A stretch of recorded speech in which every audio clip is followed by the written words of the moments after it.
It's Sunday night, February 19, 2023. Dan Grider, Probable Cause. Glad to have you with us. If you're joining us in the live chat room, it's always a lot of fun every week.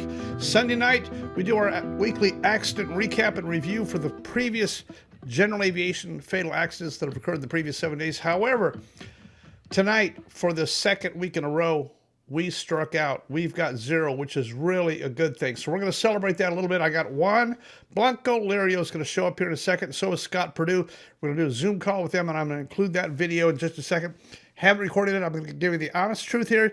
It's actually Saturday night right now when I'm recording this. So the data is, this is very important, we have now been 21 days as of tonight, if we make it through midnight tonight without having a general aviation fatal, 21 days in a row without a general aviation fatal accident, which is unheard of. It's crazy. So we're going to get together. We're going to talk about that.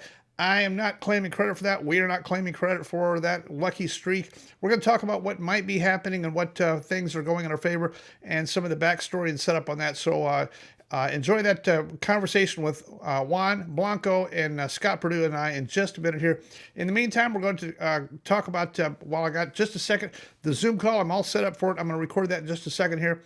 I'm going to show you a quick video from PDK. This was shot a few days ago. Remember the impossible turn? We always talk about the impossible turn, and it's impossible for a reason. Here's a guy that did it this Thursday at PDK, a flight instructor with a student, and there's also a child in the airplane. This airplane lost an engine at a very low altitude, and I'm going to show it to you here now. So the video clip's playing. Here's them taking off. Look at the low altitude that they're at here. Now they've suffered an engine failure, and they attempt to turn around. The video has no audio on it, so I'm talking right over the top of it. But this thing attempts to turn around, and look at this thing. Look at it hit the ground. I'm very surprised that these guys hit the ground this hard, and I'm really surprised that they actually lived. Here it is again, this video clip here of them hitting the ground. Let's talk about schedule real quick. I only got a minute before Blanco and Scott jump in here on the Zoom call, and we'll record that. Schedule today is February 18th. Technically, it's the 19th is when you're watching this on Sunday night. The very next thing that's going to happen here that you can participate in if you want to is in Knoxville, EAA Chapter 17. This is a $35 dinner. It's a sit-down dinner. It's the EAA chapter. It's their big banquet. Me and Toby are playing music. You have to RSVP, so here's the graphic for it. It'll be a lot of fun. You can fly into downtown airport, and they can give you a ride over to the banquet hall. It's a nice evening, so you can bring your date, your dog, or your significant other. If you bring your dog, well, probably better not bring your dog. I don't know. Anyway, it'll be a good time, and we're going to play music and all that stuff. That'll be flying the DC-3 up there. Also, there's a program called the Youth Sky program up there, a really worthwhile program. I'm going to shoot some video. I got 3 people I have to solo on Sunday morning. You think that's crazy? I haven't met them before, but I'm going to solo 3 people on Sunday morning, and I'll show you exactly how I'm going to do that. Isn't that crazy? I've never met them before, and I'm going to solo all 3 on one day, weather permitting. Excellent program, the Youth Sky program. That'll happen on Sunday up there. And then the very next thing on the calendar is going to be Sun and Fun. We'll be down there with the DC-3 Sun and Fun. We've got a whole bunch of people flying the DC-3 down there with us. It's going to be a great trip. Join us at Sun and Fun. We don't really have an agenda or anything, any place to be. We'll mostly be hanging around and playing music and talking and all that kind of thing. Then after that, I want to tell you about a couple other events. In mid-18th of April, we'll be at Air Mart, Lexington, Kentucky. Air Mart is an aircraft broker. I do a lot of flying and working for them. Excellent company. This is not a paid endorsement. They're just good people. They're hosting. We're using their hangar for an AQP afternoon. They're taking care of food, event, everything that you need there. Their hangar is open. Excellent people, and we'll be there with the DC-3 right there at their hangar on that Friday afternoon. It starts, I'm not sure, I'll get you a graphic for that later. It's an afternoon thing. I think it's like 5 to 8 p.m. or something like that. Air Mart. The next day, this is a cool one. Perdue University up in Indiana. Perdue is having an aviation day. That's April 15th. We'll be up there on April 15th. I'm actually flying in with Captain Savino on that. That's the girl that wrote this book. Her son is a student there, so we're taking the DC-3. It's not very far out of the way, and she is going to fly the DC-3 in there, I do believe. If you want to meet her and get a copy of her book, I think she'll have some extra with you, so that'll be really cool. If you haven't read this book, it's actually kind of cool. I read it, and I got my perspective changed a little bit. Some things in there that I did not know. Pretty interesting deal there. That's Perdue, and that's on April 15th, the Saturday. On Sunday, we'll be down in Dixon, Tennessee with Toby, Wingman Aviation. We're doing an AQP afternoon at the airport down there, and should be really good. We're also playing music and eating dinner downtown Dixon, Tennessee. If you've never been to Dixon, it's an experience, especially when we whip out banjos, mandolins, and stuff like that. It's crazy, but they put up with us really well. Downtown Dixon, Tennessee is a happening place we have never missed in downtown Dixon, Tennessee. It ought to be a nice evening. That's Sunday night, and then we'll be back. And then after that, several other things happening in May. And then here's this one for June. In June, that's the EAA fly-in. We'll be up at the EAA fly-in June 2 in Arkansas. And then June 3 and 4, we'll be back here in Atlanta, Georgia at the Vintage Aviation Days, Williamson, Georgia, June 3 and 4. The DC-3 will be there for that. The DC-3 will not make it out to Arkansas, but it will make it to Williamson, Georgia. So that's it. Let's jump off of this thing. I hope that Juan and Scott are dialing in right about now. We're going to talk about our February clean slate. I can't explain it, but here we go. We're going to talk about that. So let's join these guys and see what we can get done and get their opinion on what how did we do this 21 days and what could possibly explaining this excellent safety streak.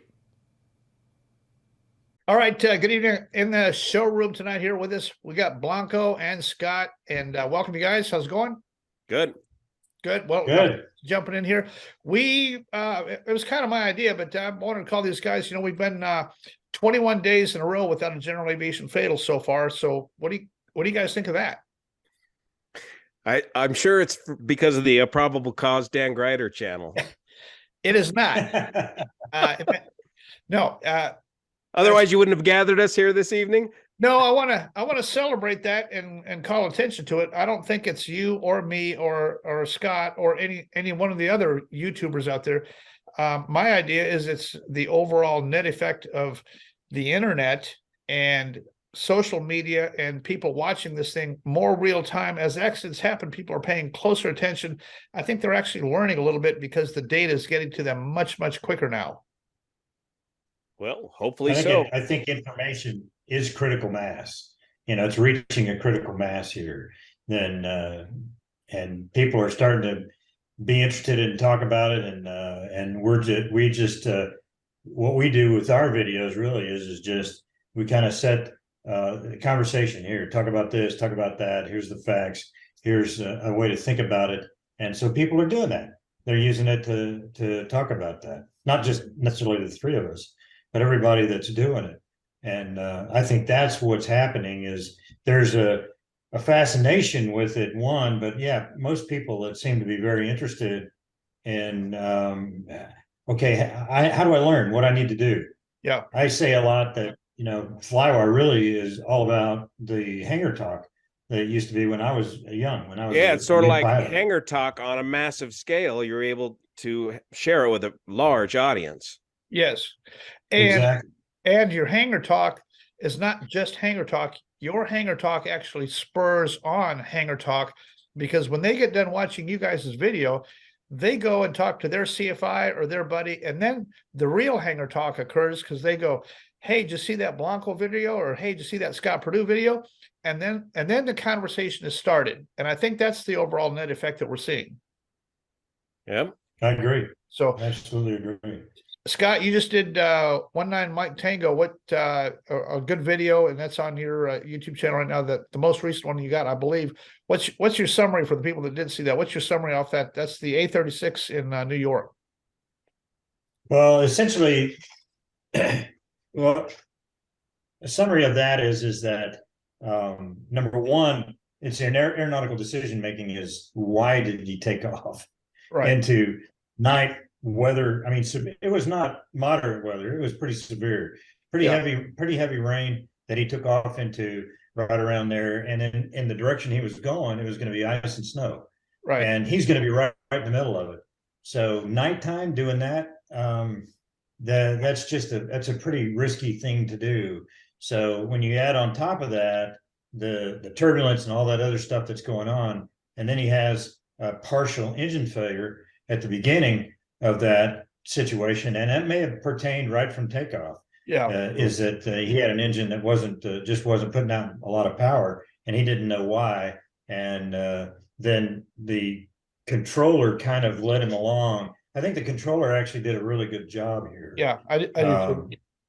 Not being a pilot, and he didn't add anything, but he also kind of said, "Okay, do you have an issue? Do you have an engine issue? Is it partial power?" And he gave him an out and of HPN, and so that's where he went. But So he didn't have a strategy.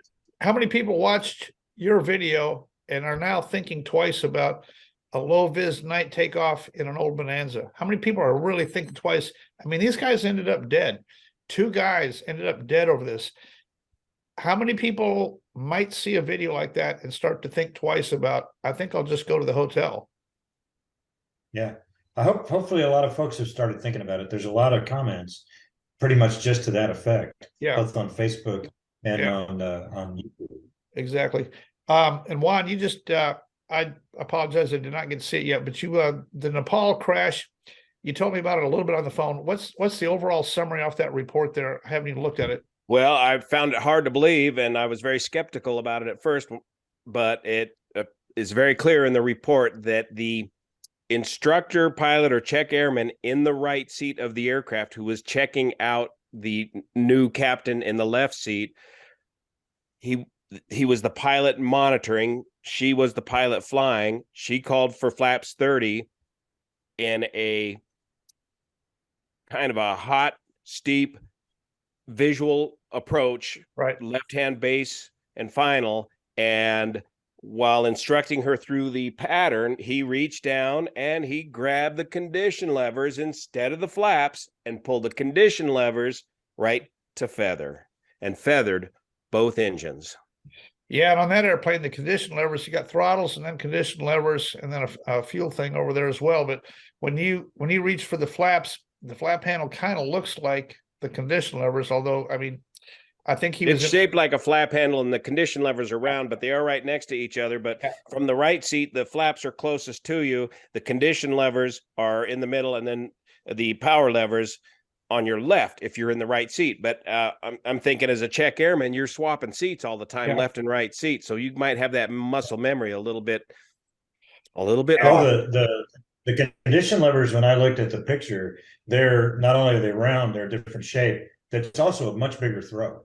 Yeah. But I've noticed it looks like if you bring the condition levers to the feather position, that lines up with the flaps 30 position. Yeah. Does it? It kind of looked like it did. I've not flown that airplane, but yeah, me neither. It would be, I mean, you go through the gate and bring both of those to condition at that altitude, you're dead. That's all she wrote on that. There was nothing they could do about it. Yeah. And then Blanco, what do you think about the rash of 121 stuff?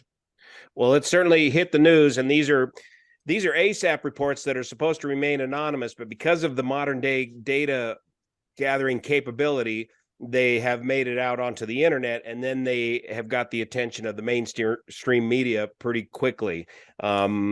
And so these are ASAP events that are supposed to remain anonymous, but they've escaped, and because of the heightened awareness of this, starting with that JFK near miss, where the NTSB and FAA were a little slow responding to that, and they got some criticism for it. The FAA and NTSB is looking more closely at some of these other now high-profile incidents. Yeah, and you and I talked about the Hawaii 777 takeoff. More information has come to light. I can't give sources on that, but you and I talked a little bit about that. It was for sure somebody. It was a new guy in the seat, probably 2 new people in the seat there, and it was not wind shear or weather that did that. This is a purely a crew systems knowledge function failure. These guys did not punch the correct button at the correct time somehow. Yeah, when there's no wider report out, and when the pilots are sent to training after they file their reports, you kind of figure, well, it's probably contained within right there within the human factors element. Yeah, and the 777 it's a little bit weird on buttons sometimes. You got a VNAV and flight level change, and you got all these things and auto throttles, all those things work together. So it is kind of easy to get goofed up on that if you're not paying attention. But Well, and or if you're coming from a different airframe, for example, a lot of us, myself included, transition from, well, I was 7576, then went Airbus, and then from Airbus back to Boeing, and that's two completely different philosophies. oh yeah, Airbus and Boeing. I mean, night and day difference. It's amazing that they're even still, both of them are an airplane, but the way that they operate, crazy. Crazy. So what's the general thinking about what happened there? Is that an auto throttle issue? We don't know yet. We don't know yet if it was a automation or a messing up of the automation. That's what I first thought. It sounded awfully similar to that other deal where they had zero in the altitude window on takeoff, and when they engaged the autopilot, it just headed for zero. But I don't, one of the first things you'll learn is don't assume the next incident is even related to the previous incident that may look similar to it. So this could be something completely different. Yeah, I think the only thing that's safe ground right now is the fact that it's definitely crew error here, and they came within 700 feet of the water, so it was a big deal. And social media saved the day. If it hadn't been for social media, this thing would have gotten totally covered up. The feds would have never known if it hadn't been for social media. It's social media that figured this thing out. Yeah, the data's there. The data's there. Funko would have told on him. But something would have happened. It would have stayed internal. It would have never made it in the news, and they would have handled it internally, and it would never come to light like it has now. But now that we got ADS-B and live ATC and everything else, somebody was watching that flight and said, "Hey, what is the deal with this?" That's the good point amongst all of us airline crews is we got to realize, man, every move is being watched. We got Big Jet TV over there in London filming your every takeoff and landing. You're constantly being monitored, and so it's just incumbent upon all of us to be on our best, most professional behavior at all times and not being distracted with cell phones and other sort of things, because all that is just so easily detectable nowadays. Yeah. And I think they ought to have a sterile cab policy for control towers. There is so much noise and laughing and goofing around in control towers, and I mean, they're not even required to dress professionally, and they can joke and they can be on their phones. I've always wondered how come these tower cabs are run that loosey-goosey. What, they don't have a sterile cockpit that are a sterile cab thing, and why not? Yep. Yeah, they might. If you're on duty, they've got the same turnover problem that we have on the other side of the deal. I mean, it's everything from ATC to maintenance to ramp to the cockpits. So a lot of these lessons apply across the board. Yeah, exactly. Well, we'll jump out of here. I just want to say thanks for getting in here. And anything else you guys want to add? I mostly wanted to call attention to this 21-day streak that we've got.